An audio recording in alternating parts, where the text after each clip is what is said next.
मोदी सरकार का बड़ा मास्टर स्ट्रोक,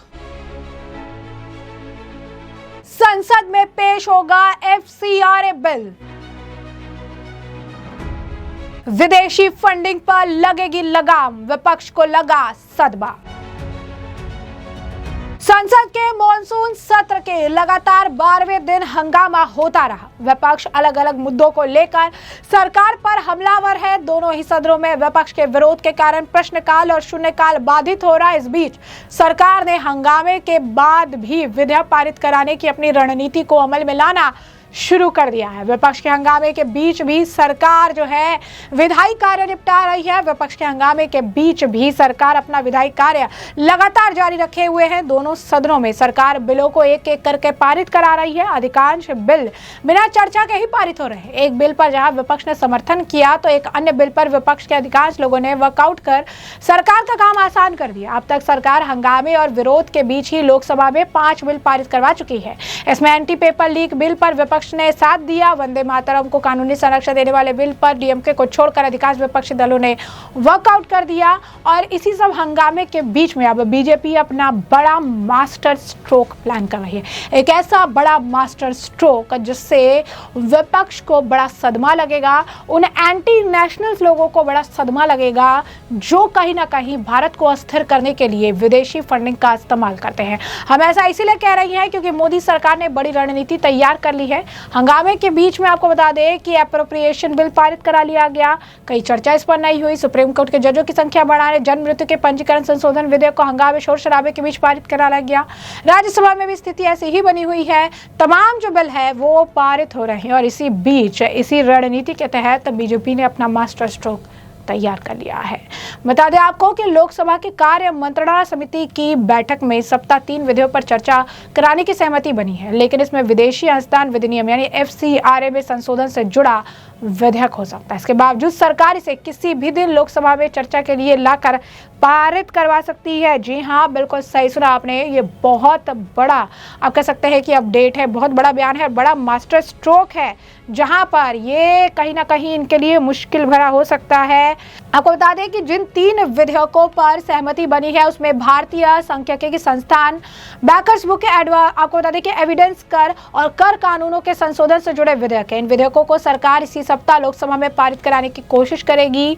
बीएसई की बैठक में एजेंडे में एफसीआरए में संशोधन से जुड़े विधेयक नहीं है। बीएसई की बैठक के एजेंडे में एफसीआरए में संशोधन से जुड़े विधेयक नहीं होने के बारे में पूछने पर एक वरिष्ठ मंत्री ने कहा, जरूरी नहीं कि सिर्फ वही विधेयक सदन में चर्चा के लिए रखा जाए जिस पर बीएसई में सहमति बनी हो। एफसीआरए में बड़ा बदलाव विदेशी फंड लेने वाले एनजीओ पर अब सरकार की सीधी नजर है और ऐसे में लोकसभा में इस बिल को किसी भी वक्त पेश किया जा सकता है। नए संशोधन बिल लेकर आ जा सकता है। केंद्र सरकार विदेशी चंदा पाने वाले गैर सरकारी संगठनों यानी एनजीओ के लिए नियमों को और कड़ा करने का जो आप कह सकती है कि तैयारी कर रही है। इस एफसीआरए बिल को इंट्रोड्यूस करने को लेकर बीजेपी के नेताओं के बयान भी सामने है। क्या कहना है उनका, एक बार सुन लीजिए। चलना तो बहुत ही आवश्यक है क्योंकि सुप्रीम कोर्ट के जजेस का बिल है, इसके अलावा एफसीआरए का बिल है। लेकिन कहीं ना कहीं मुझे लगता है कि ऑपोजिशन को एफसीआरए बिल से बहुत दिक्कत है और इस कारण से सत्र नहीं चलने दे रहे हैं। बाकी सब बहाना है क्योंकि जो भी मांगे शुरू में विपक्षी दलों की थी, जब हमने सब मांगे मान ली उसके बाद फिर चलने नहीं दिया गया। और राहुल गांधी क्या बोलते हैं, क्या कहते हैं, क्या करते हैं, ये कोई नहीं जानता। तो वो इतने कंफ्यूज व्यक्ति लीडर ऑफ ऑपोजिशन इंडिया के बन गए हैं कि उस व्यक्ति पर किसी को समझ नहीं है। यहाँ तक कि कांग्रेस वाले भी समझ में नहीं आता, उनको भी समझ में नहीं आ रहा है कि उनके नेता बोल क्या रहे हैं संसद में। बिल्कुल पार्लियामेंट चलेगा। अभी हम लोगों ने 2 बिल पास करा लिया है। अभी कुछ बिल और आएंगे जिसमें एफसीआरए भी है और ये सब बिल भी पास होंगे। पास होने में कोई दिक्कत नहीं है। हमारी मेजॉरिटी है लोकसभा में भी, राज्यसभा में भी, और ये बिल हम पास करा लेंगे। सर, अपोजिशन कह रहे हैं कि बच्चों पर अत्याचार किया, पहले उस पर बात हो तभी। बच्चों पर कोई अत्याचार नहीं हुआ। ये बच्चों की आड़ में उसमें आपराधिक तत्व थे। हमारे 128 से ज्यादा उसमें पुलिसकर्मी घायल हुए जिसमें आईपीएस अफसर भी हैं।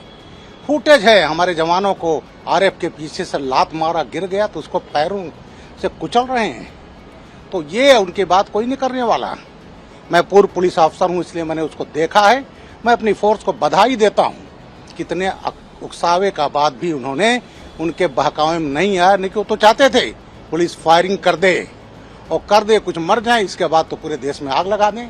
अभी कुछ बंगाल में आतंकवादी पकड़े हैं, उनका ये था कि पाकिस्तानी जैसे मोहम्मद की प्लान था कि इसमें पुलिस के वर्दी में घुस करके यहाँ पर कुछ छात्रों को मार दो जिससे पूरे देश में आग लगा सकें। तो ये हम छात्रों के साथ हैं, छात्रों पर कोई कार्रवाई नहीं होगी, अभ्यर्थियों को कोई कार्रवाई नहीं होगी, लेकिन अपराधी की आड़ में जो आपराधिक तत्व हैं उनको माफ नहीं किया जाएगा। सर, जो नई SIT बनी है जेटले, उस पे भी अपोजिशन कुछ ऐसा है, वो अपोजिशन वो कर रहे हैं प्रमोद तिवारी जी कांग्रेस, जिनको भगवान राम में आस्था ही नहीं है।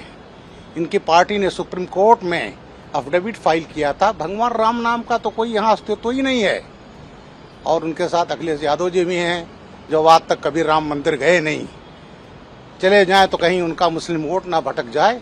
तो ये लोग हैं जिनकी आस्था नहीं है, उनका केवल एक नैरेटिव है, मंदिर बन कैसे गया। अगर इनका शासन होता तो वहां मस्जिद बनवा देते। तो वो लोग आस्था का प्रश्न उठा रहे हैं जिनको राम मंदिर भगवान में कोई आस्था ही नहीं है। मैं मानता हूँ हाउस चले या ना चले, या चला या दिया जाए या ना जाए, ये बिल राष्ट्र के हित में बहुत जरूरी है। ये बिल मोदी जी के नेतृत्व में ही राष्ट्र की सुरक्षा के लिए आ सकता है। हम जानते हैं दुनिया के जो आर्थिक पावरफुल देश है वो भारत की समृद्धि देख नहीं पा रहे हैं। उनकी सलामती को पैसे के जोर से, आंतरिक और विदेश से जो देश के प्रति वफादारी और प्रेम नहीं है, ऐसे लोगों को ढूंढ के पैसे के माध्यम से, बाकी की लालच से जिस तरह से डिस्टर्ब कर रहे हैं, तो ये ताकत, पैसे की ताकत से भारत को डिस्टर्ब करने वाली शक्तियाँ तो काबू में आएगी। बाकी देश की तरक्की के लिए इस सत्र में जो बिल आए सभी जरूरी है। तो जैसा कि आपने उनका बयान सुन लिया है, साथ ही साथ आपको बता दें कि विदेशी अंशदान जो है नियमन कानून यानी FCRA में संशोधन का बिल लोकसभा में किसी वक्त पेश किया जा सकता है। सरकार से जुड़े सांसदों और सूत्रों का कहना है कि वंदे मातरम परीक्षा पेपर लीक से जुड़े बिल पास होने के बाद अब सरकार इस बिल को आगे बढ़ाना चाहती है। सत्ता पक्ष का कहना है कि विदेशी पैसा लेने वाले संगठनों की जिम्मेदारी और पारदर्शिता बढ़ाने के लिए ये बदलाव जरूरी। हालांकि विपक्ष इस बिल का विरोध कर सकता है क्योंकि उसका मानना है कि इससे NGO के काम करने की आजादी पर असर पड़ सकता है। फिर भी सरकार को भरोसा है कि सदन में यह बिल आसानी से पास हो जाएगा। नए बिल में सबसे बड़ा बदलाव एक नई संस्था बनाने का है जिसे नामित प्राधिकरण कहा जाएगा। अगर किसी संस्था का FCRA रजिस्ट्रेशन रद्द होता है, खुद अगर वो सरेंडर करती है या रिन्यू नहीं होता, तो उसका विदेशी फंड और उससे बड़ी संपत्ति इस प्राधिकरण के पास चली जाएगी। सरकार चाहे तो यह संपत्ति किसी विभाग को दे सकती है या बेच सकती है और बिक्री का पैसा सरकारी खजाने में जमा होगा। रजिस्ट्रेशन की अवधि खत्म होने पर वो अपने आप रद्द माना जाएगा। विदेशी फंड कितने समय तक रखा और खर्च किया जा सकता है, इसकी समय सीमा भी तय होगी। सस्पेंशन के दौरान जो है संस्था अपनी संपत्ति बेच या ट्रांसफर भी नहीं कर सकेगी। FCRA मामले में जांच अब सरकार की इजाजत के बिना शुरू नहीं होगी। सजा को घटाकर 5 साल से 1 साल कर दिया गया। नियम तोड़ने पर डायरेक्टर, ट्रस्टी और पद अधिकारी भी जिम्मेदार माने जाएंगे।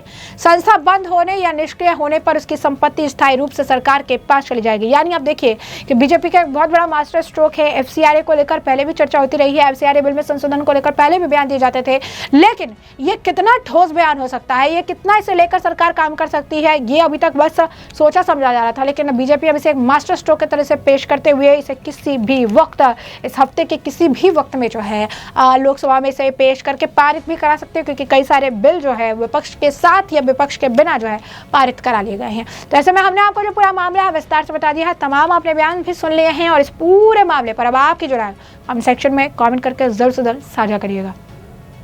धन्यवाद।